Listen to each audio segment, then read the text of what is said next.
de 38 até o versículo 48, Mateus 5, de 38 a 48, nós vamos continuar o assunto da semana passada.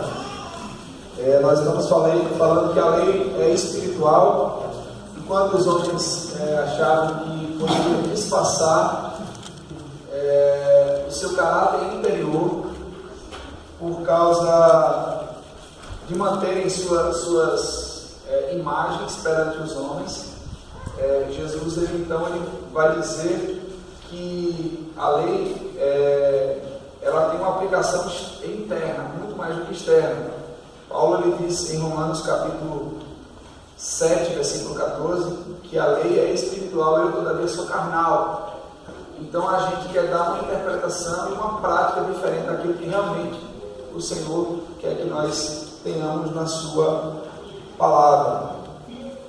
Então o texto, Mateus capítulo 5, versículo 38 a 48, diz assim: ouviste que foi dito, olho por olho, dente por dente. Eu, porém, vos digo, não resistais ao perverso, mas a qualquer que te ferir na face direita, volta-lhe também a outra. E ao que quer demandar contigo e tirar-te a túnica dele, deixa-lhe também a capa. Se alguém te obrigar a andar uma milha, vai com ele 2.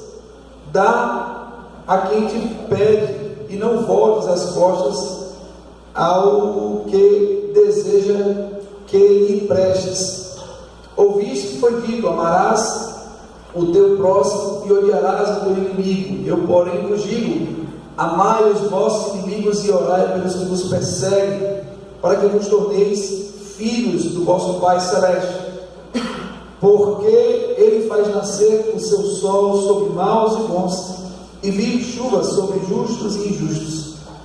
Porque se amardes os que vos amam, que recompensa tendes? Não fazem os publicanos também o mesmo? E se saudades somente os vossos irmãos, que fazeis mais? Não fazem os gentios também o mesmo? Portanto, sede vós perfeitos, como perfeito é o vosso Pai Celeste. Vamos orar mais uma vez, irmãos.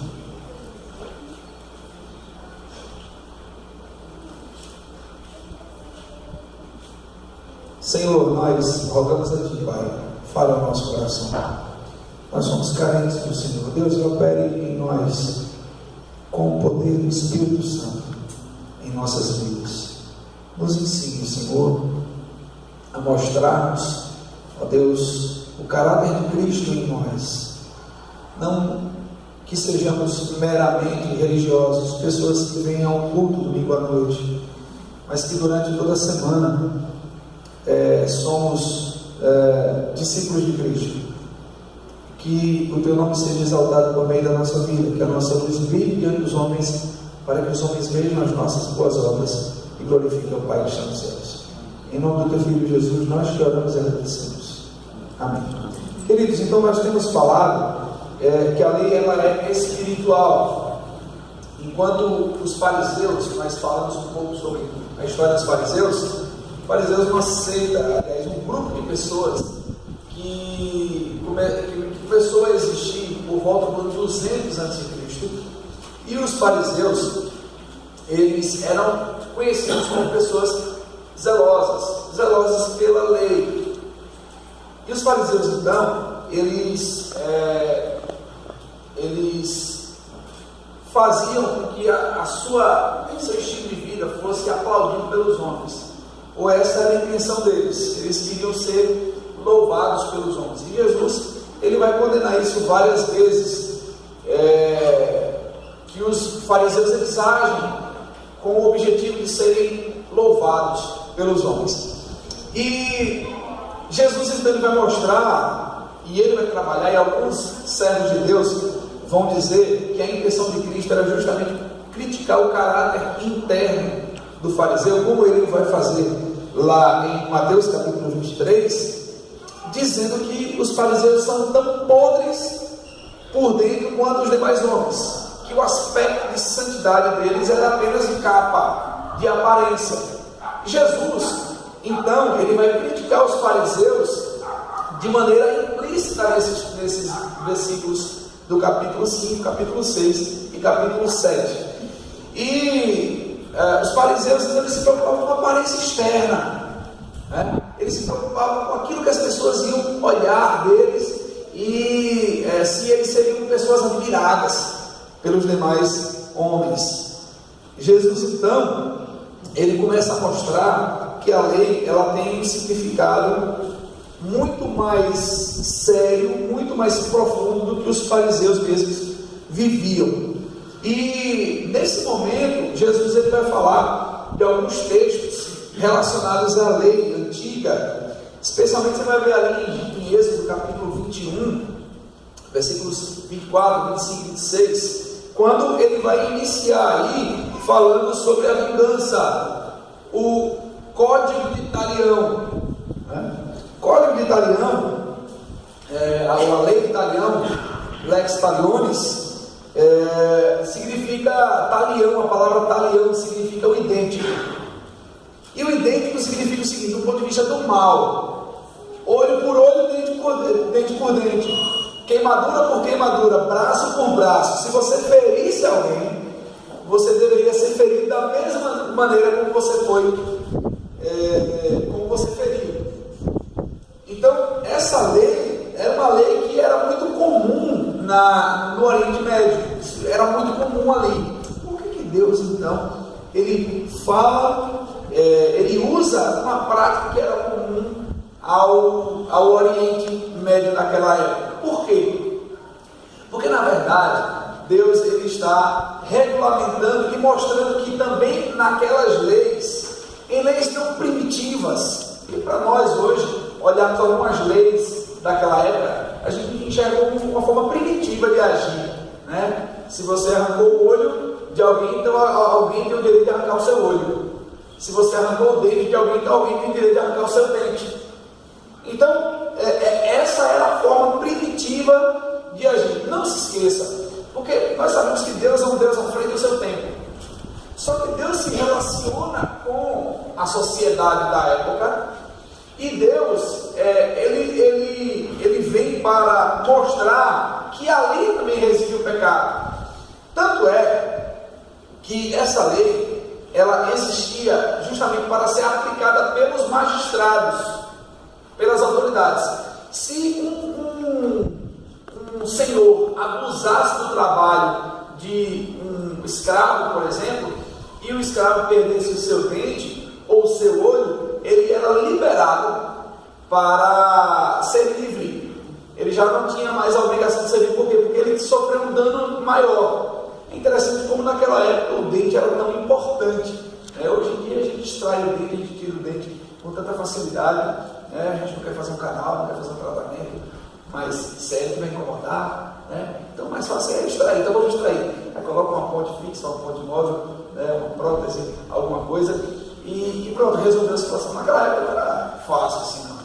Naquela época, extrair o dente, a extração do dente era algo realmente muito doloroso, exigia muita força, não tinha anestesia, né? Veja que situação, extrair o dente naquela época. Possivelmente se colocava um pedaço de pau e batia com a pedra para ir amolecendo o dente, né?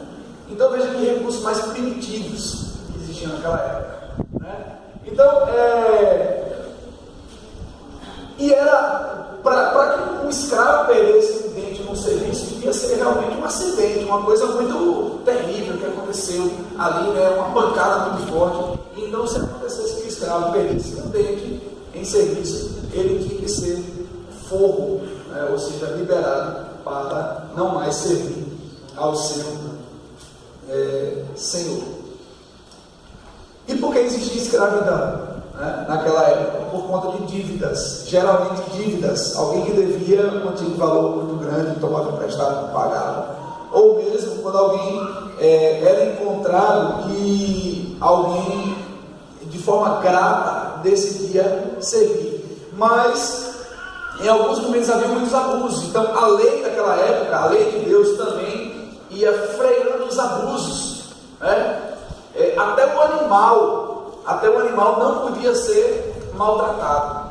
Então Deus estabelece várias leis, e dentre essas leis já existia uma prática na época que era o Código de Talião. Nós já ouvimos falar muito. Eu me lembro do professor que era um sargento do exército nos ensinando história na 6ª série e falando sobre a lei de Talião, né?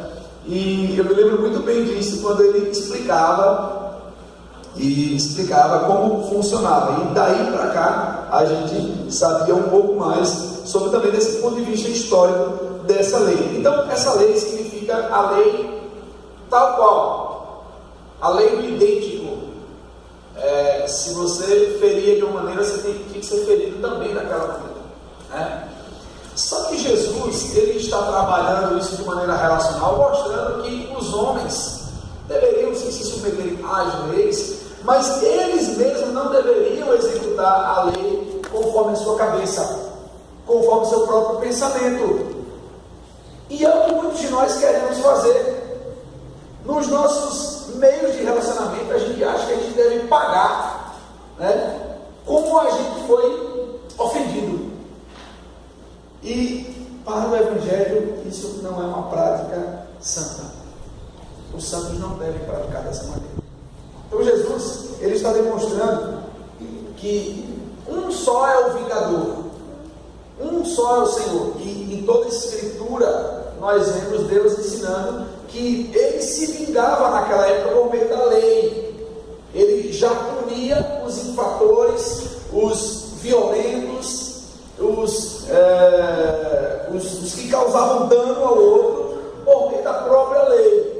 Deus, ele já demonstrava esse cuidado com a lei. Então isso ficava para a lei. Calvino, ele vai comentar também isso. Ele vai demonstrar de uma maneira que a nós não nos cabe cumprirmos o papel de lei humana, civil, né? Nós devemos esperar que a lei se faça, que a lei se impuna, mas a nós não, né? Nós não devemos, de uma maneira mais contextualizada, querer que nós apliquemos a lei, porque existe autoridade para aplicar a lei, e é isso que a Escritura nos mostra. Então ele vai dizer aí, né, ouvistes que foi dito, olho por olho, dente por dente.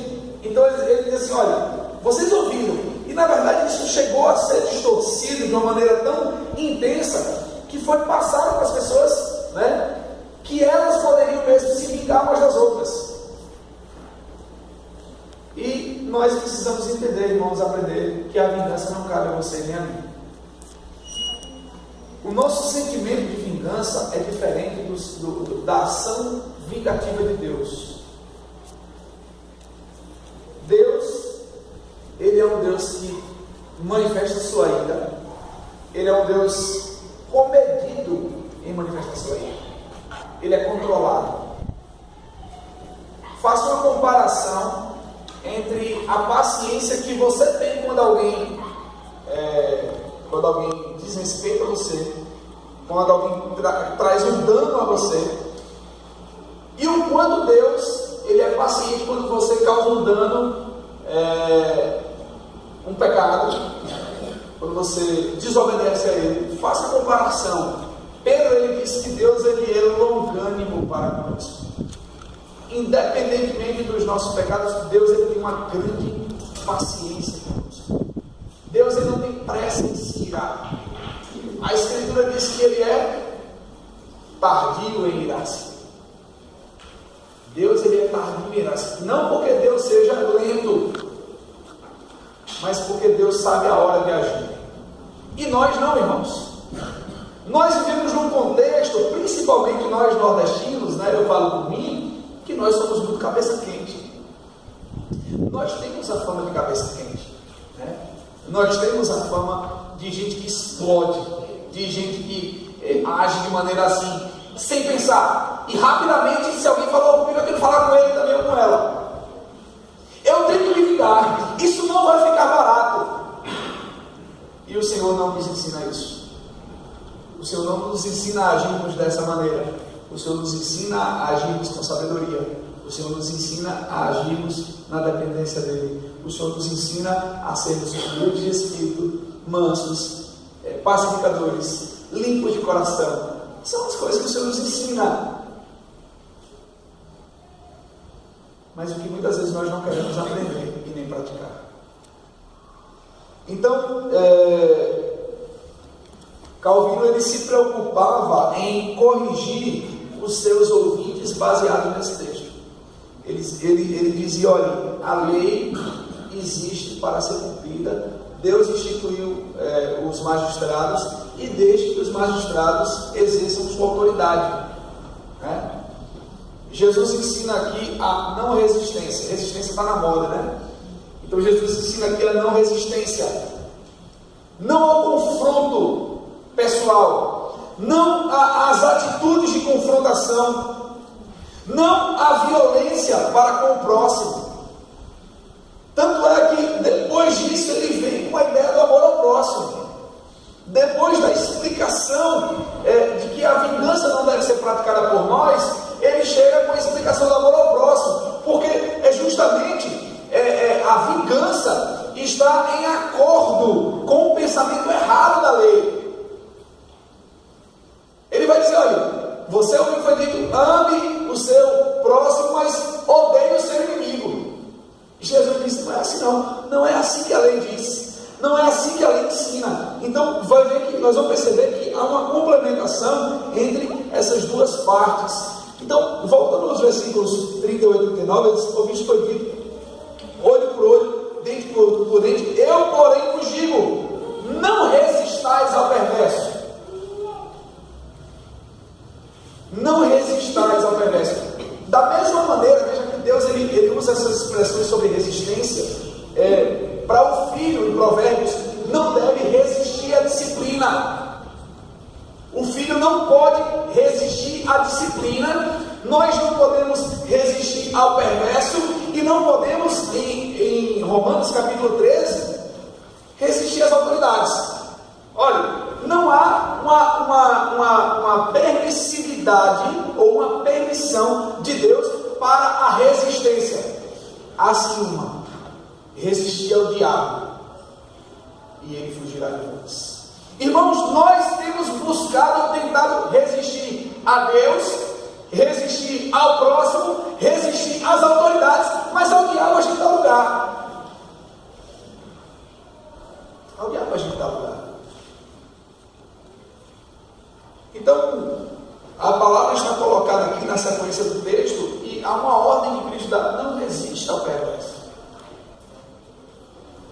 Não resista. Quando ele se refere à palavra perverso, ele está pensando nos soldados romanos principalmente. Porque por causa das obrigações que os romanos impunham aos judeus. Eles faziam andar muito tempo, muita distância, né? Quilômetros. Eles tomavam as posses dos judeus. Eles batiam na cara dos judeus. E Jesus está ensinando: não resistam. Não resistam. Versículo 39. Eu, porém, vos digo: não resistais ao perverso, mas a qualquer que lhe ferir a face direita, volta-lhe também a outra. E ao que quer demandar contigo e tirar-te a túnica, deixa-lhe também a capa. Olha só, são duas coisas que a lei dos judeus não permitia se tomar do pobre: a túnica e a capa. Porque com a túnica ele se vestia e com a capa ele se cobria no tempo do frio, né? Mas Jesus está dizendo o seguinte: olha, se eles quiserem roubar aquilo que é vital de vocês, tomar aquilo que é vital de vocês, não resistam. E depois nós vamos falar do segredo que é para nós conseguirmos praticar isso aqui.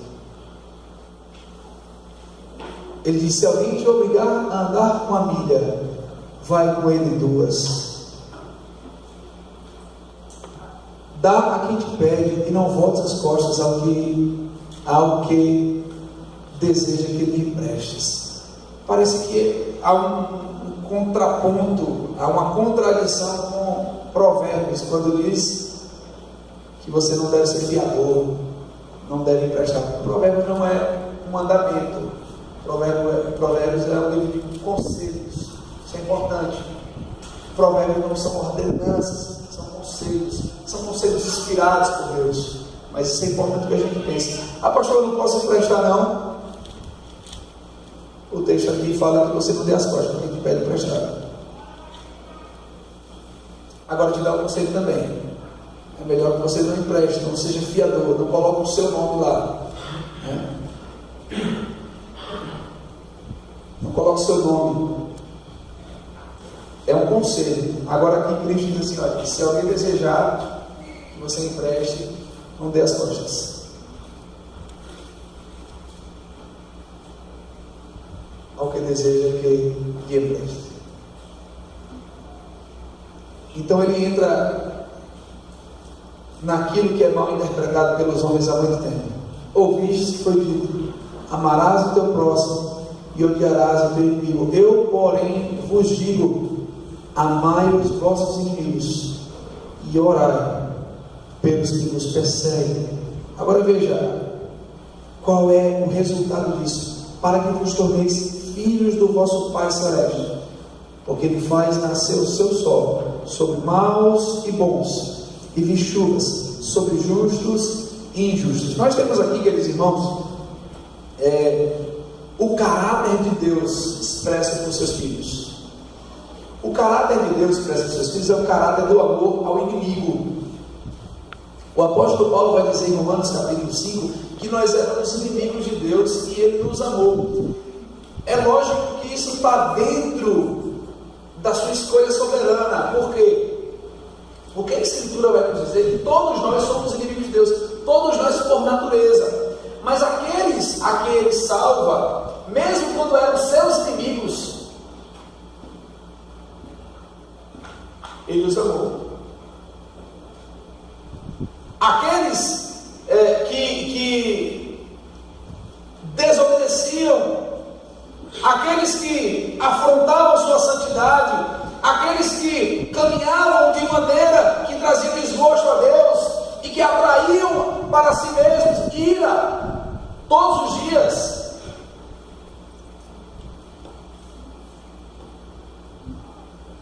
Diz Romanos capítulo 5 que Ele nos amou quando ainda éramos seus inimigos. Veja que situação. Deus mesmo, Ele nos dá um exemplo de amor, amando a inimigos. Deus não ama Satanás. Deus ama a sua imagem e semelhança.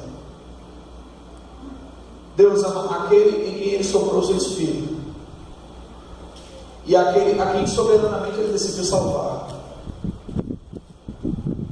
Mas Ele amou inimigos.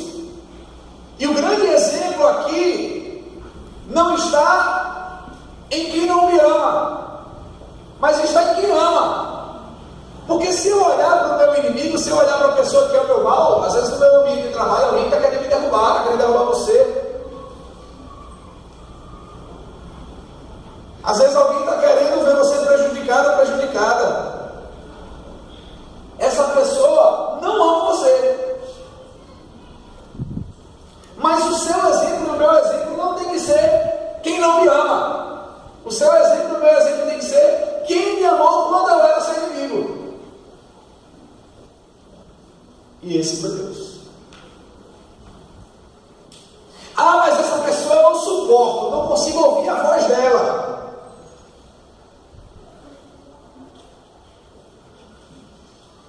Quando é que essa pessoa chega no ambiente que eu estou, eu já começo a me arrepiar, já sinto nojo. Olha, nem fale esse nome aqui perto de mim. Ixi, essa roupa que você está usando me lembra uma roupa da pessoa que eu odeio.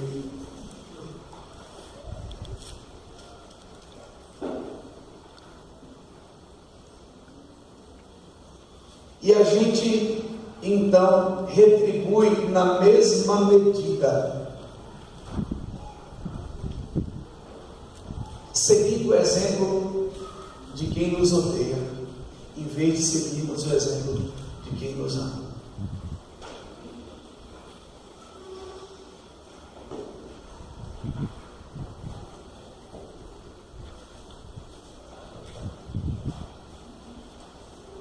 Queridos irmãos, o padrão é alto. Veja o que ele vai dizer aí no versículo 45. Para que vos torneis filhos do vosso Pai Celeste. Quem ama ou quem amou o inimigo? O Pai Celeste. Nós vemos também a ação de Cristo. Quando veio os seus acusadores e os seus torturadores ali, zombando dele, lançando sorte para ganhar a sua capa. E Jesus olha para aqueles homens zombadores e ele conversa com o Pai e diz: Pai, perdoa-lhes, eles não sabem o que fazem. O padrão é altíssimo, irmãos. O padrão não é o pastor. O padrão não é o inimigo. Já que aquela pessoa não gosta de mim, eu também não gosto dela. Que padrão miserável. Se falar comigo, vai receber de volta. E se der um tapa na minha cara, eu dou outro. Pise no meu carro. Porque o padrão é o padrão do mal, é o padrão do adversário, é o padrão do inimigo, é o padrão da natureza caída. Mas nós precisamos mirar outro padrão. E esse padrão é o Senhor. Esse é o padrão que nós precisamos ter. É verdade, irmão? Às vezes o nosso desejo é revidar da forma mais violenta, mais cruel, mais humilhante. Às vezes nós queremos uma oportunidade para dobrar, triplicar o mal que nós recebemos. A gente quer mostrar que o nosso poder de fogo é maior do que o daquela pessoa que nos ofendeu.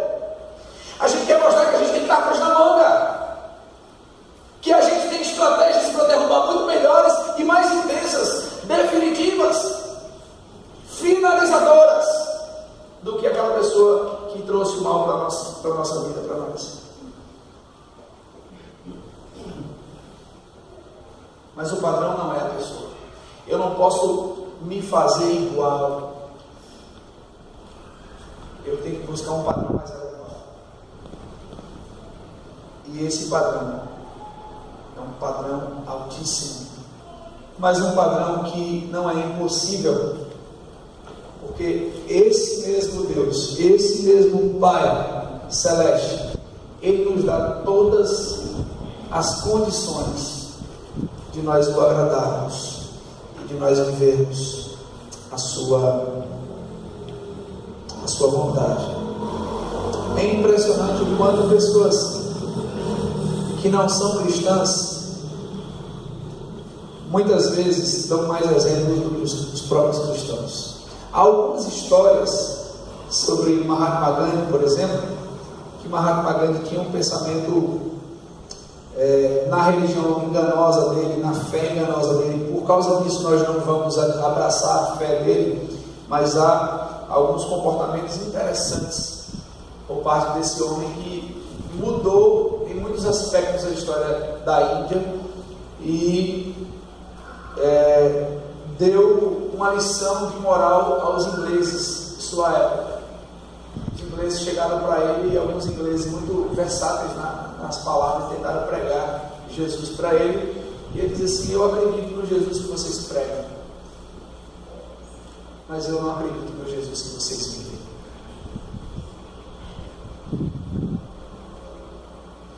E uma das histórias interessantes de Gandhi é que ele subiu rapidamente para pegar o trem, e quando ele sobe no trem, uma das suas sandálias cai, e imediatamente ele tira a outra e joga. E alguém perguntou: mas por que você não ficou com raiva? Por que você não ficou chateado? Porque porque a sua sandália caiu. Eu disse: rapaz, não consigo fazer mais nada. Agora é mais fácil.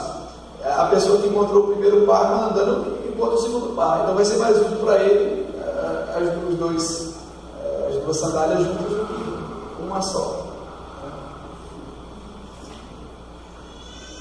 Esses exemplos assim que nós vemos de pessoas que não conhecem o Deus verdadeiro, não foram salvas por Cristo, mas que têm uma prática de vida respeitosa e exemplar. Nós vemos então Cristo, que é muito maior do que Gandhi, porque Cristo é Deus. Gandhi é um pecador miserável. E por que nós usamos o exemplo de Gandhi? Para a gente perceber, irmãos, que a gente achava umas coisas muito impossíveis. Eu não consigo perdoar fulano. Não tem jeito, pastor, não tem jeito eu perdoar fulano. Pense, abandone seu pecado, abandone sua mente no caralho. Abandone seu amor ao pecado e seu amor a você mesmo. Abandone a sua própria vontade.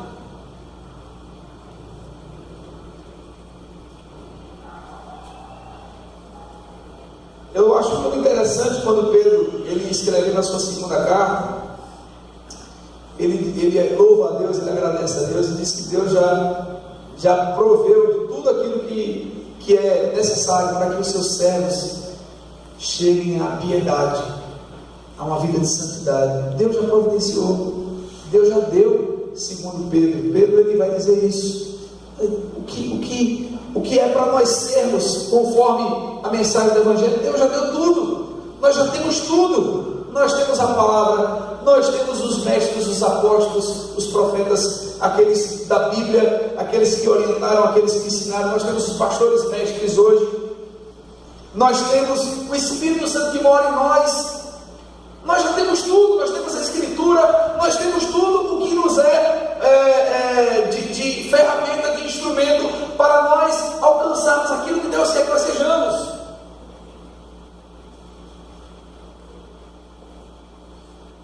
Mas nós somos muito orgulhosos e nós estamos muito envolvidos com o mundanismo, com o materialismo.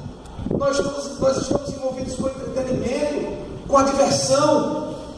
Nós estamos muito envolvidos com os nossos próprios projetos. Nós estamos muito envolvidos com a nossa própria vontade.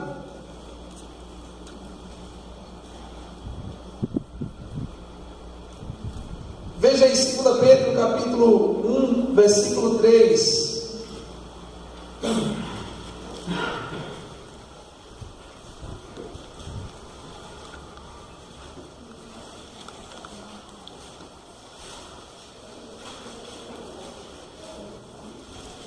Visto como pelo seu divino poder nos têm sido doadas todas as coisas que conduzem à vida e à piedade, pelo conhecimento completo daquele que nos chamou para a sua própria glória e virtude.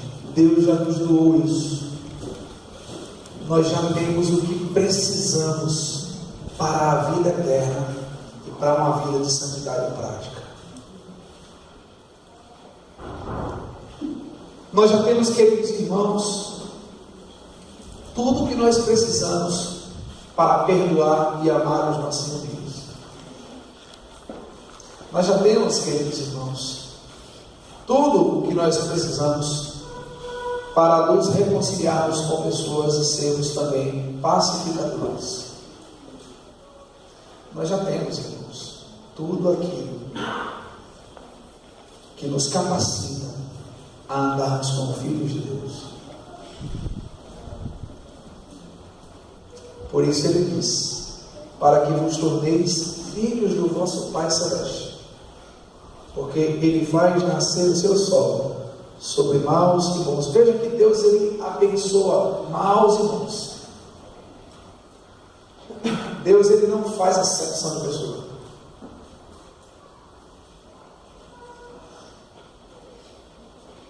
Já pensou?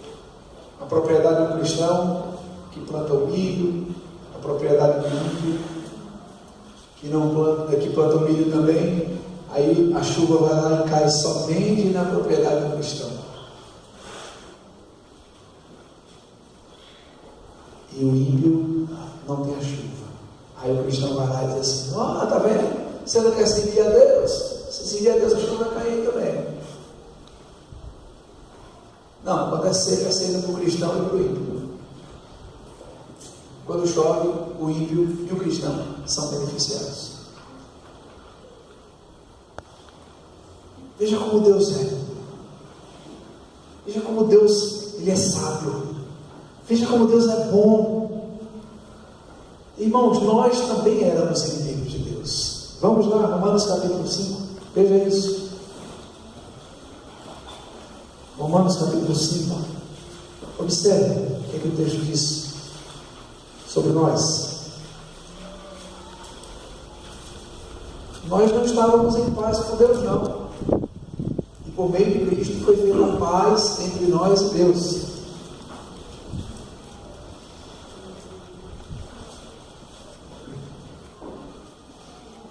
Veja o versículo 1: justificados, pois, mediante a fé, temos paz com Deus, por meio de nosso Senhor Jesus Cristo. Agora veja o versículo 6: porque Cristo, quando nós ainda éramos fracos, morreu a seu tempo pelos ímpios.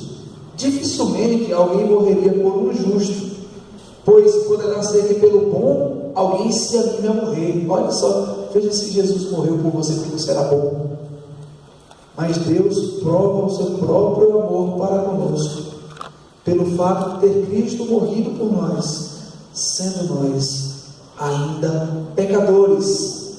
Agora veja, versículo 10: porque se nós, quando inimigos, fomos reconciliados com Deus, mediante a morte do seu Filho, muito mais agora, já reconciliados, seremos salvos pela sua vida. Ó, Cristo morreu por inimigos. Cristo morreu por seus inimigos. Então nós estamos falando que o nosso Pai, Ele amou seus inimigos. Cristo morreu pelos inimigos. E nós temos então esse modelo, esse exemplo de que nós também podemos amar os nossos inimigos. Versículo 46 do capítulo 5 de Mateus: porque se amardes os que vos amam, que recompensa tendes? Não fazem os publicanos também o mesmo? E se saudardes somente os vossos irmãos, que fazeis demais? Não fazem os gentios também o mesmo? Veja, ele diz o seguinte: se você é seletivo, se você só ama a quem ama você, qual que é a novidade disso? Qual que é a virtude disso? Por que você merece ser aplaudido?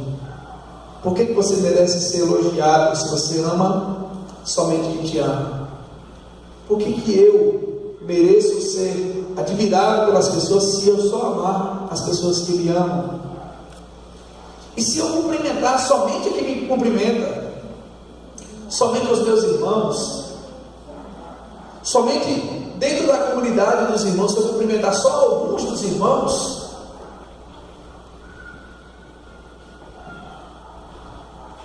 qual é o elogio que eu mereço? Meus irmãos, veja que o padrão é alto. Preste atenção no versículo 48. Portanto, sede vós perfeitos, como perfeito é o vosso Pai celeste. Eu acho interessante a palavra perfeito aqui, a palavra grega para perfeito, né? A palavra teleios, que significa que tem um significado daquele centro do alvo, né? Você tem um alvo lá, você atira ou você usa arco e flecha e você acerta ali, né? Aquilo ali é o telos, aquilo ali é o centro do alvo, aquilo ali é o objetivo máximo. E ele está dizendo que o nosso objetivo máximo é imitarmos a Deus perfeitamente. Perfeitamente. nós temos que imitar Deus. Portanto, sede vós perfeitos, como perfeito é o vosso Pai. Certo? Que palavra bonita, né? Perfeito. Nós queremos a perfeição em tantas coisas. Nós torcemos por nosso time de futebol. Quando o nosso time faz uma jogada perfeita, o jogo foi perfeito, porque tudo deu certo. Eu torço para que o meu time tenha um campeonato perfeito. Se tiver um campeonato perfeito, um aproveitamento muito bom, ele vai ser campeão. Excelente. Eu vou tirar minha carteira de habilitação e eu preciso ser perfeito. Principalmente aqueles que fazem a prova da categoria A. Né? Categoria A, você passa pela prancha, você tem a rampa, né? Você tem os cones. Qualquer movimento errado você perde ponto.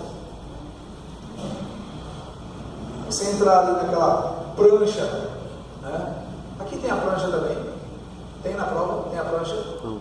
Tem não, né? Só em Minas Gerais. Em Minas Gerais a habilitação lá é difícil tirar. Né? Lá é muito difícil.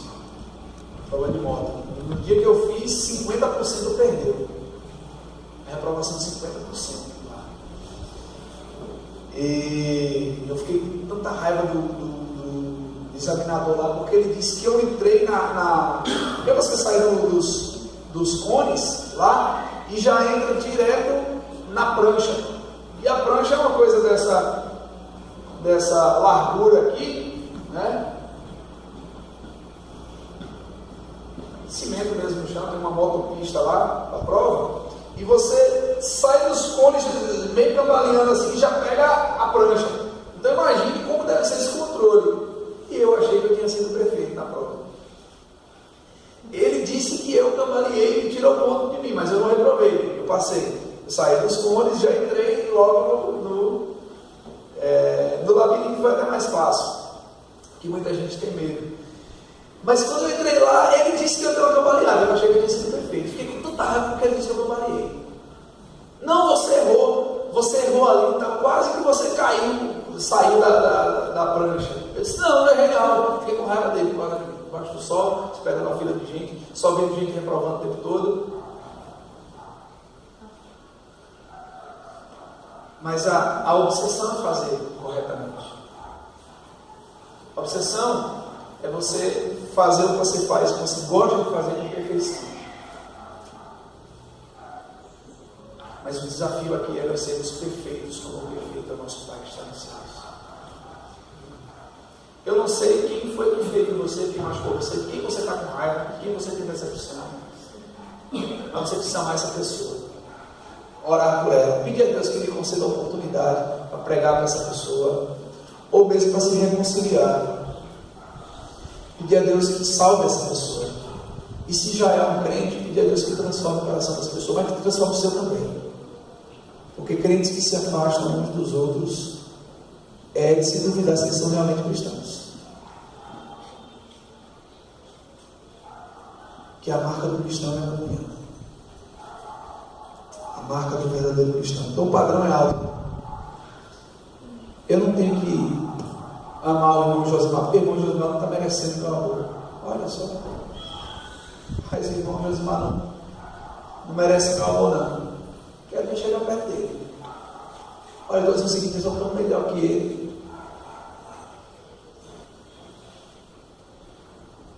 Ah, pastor, mas ninguém é perfeito, não. Mas o que Cristo está dizendo, versículo 48, portanto, sede, finalmente, sem desculpa nenhuma, é o que Cristo está dizendo, sejam perfeitos como perfeito o vosso Pai que está nos céus. É lógico, nós vamos carregar a imperfeição sempre na nossa vida, mas nós devemos perseguir a perfeição. Perseguir nesse aspecto de amar as pessoas que falam mal de nós, as pessoas que nos querem ver mal, nos querem ver por trás, nos querem ver destruídos, nos querem ver envergonhados, nós devemos desejar o bem dessas pessoas e nos reconciliarmos com ela. Diz aí o versículo 43: ouviste, foi dito, amarás o teu próximo e odiarás o teu inimigo. Eu, porém, vos digo, amai os vossos inimigos e orai pelos que vos perseguem. A pergunta que eu faço a você é: você está cheio de quê no seu coração? Quando pensa em relacionamentos, quais são as suas razões para desobedecer a Deus? Qual é o seu direito de fazer o que você quer e não de fazer o que Deus quer?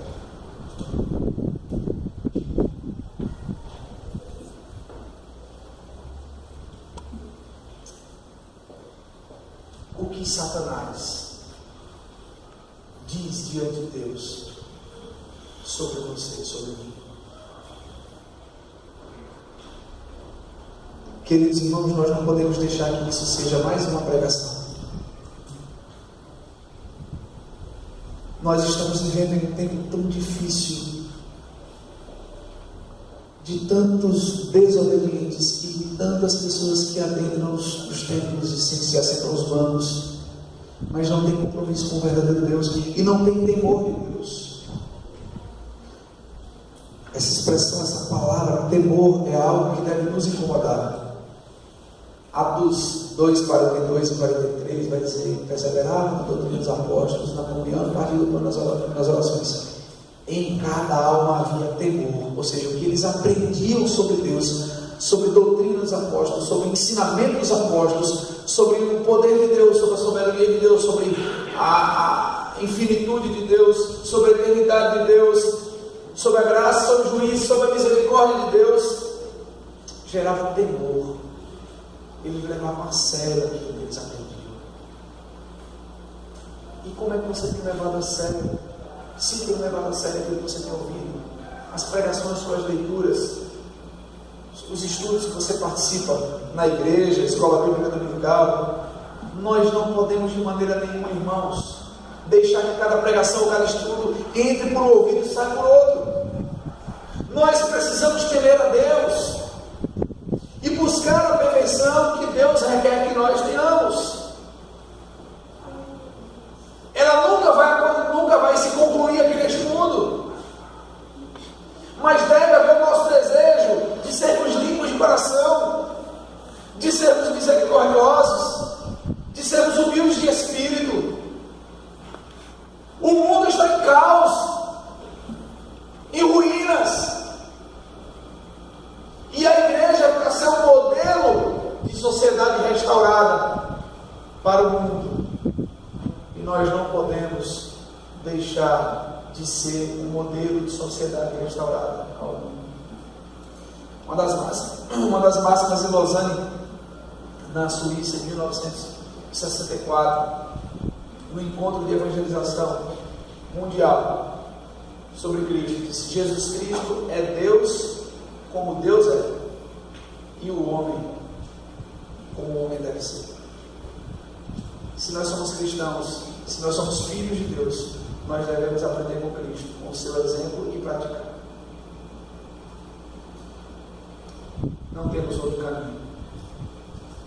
Não deixe chegar domingo que vem sem você orar por alguém que está te perseguindo, alguém que você está com muita raiva, chateado, decepcionado, e que você diz: não quero continuar essa pessoa.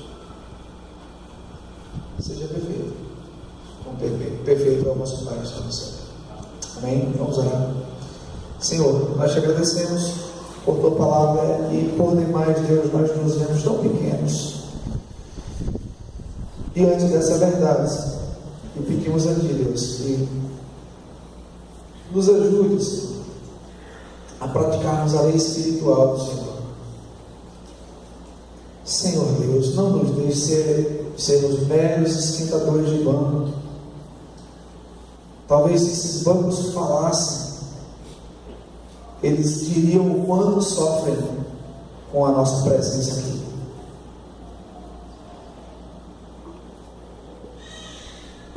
como nós temos sido descomprometidos com o Senhor, com a Tua verdade, com a Tua palavra.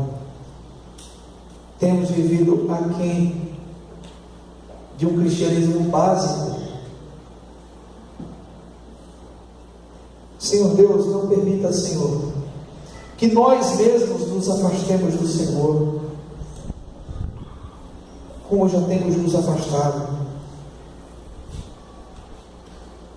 Fortaleça esse irmão, essa irmã que precisa resolver uma querela com alguém, um problema de relacionamento.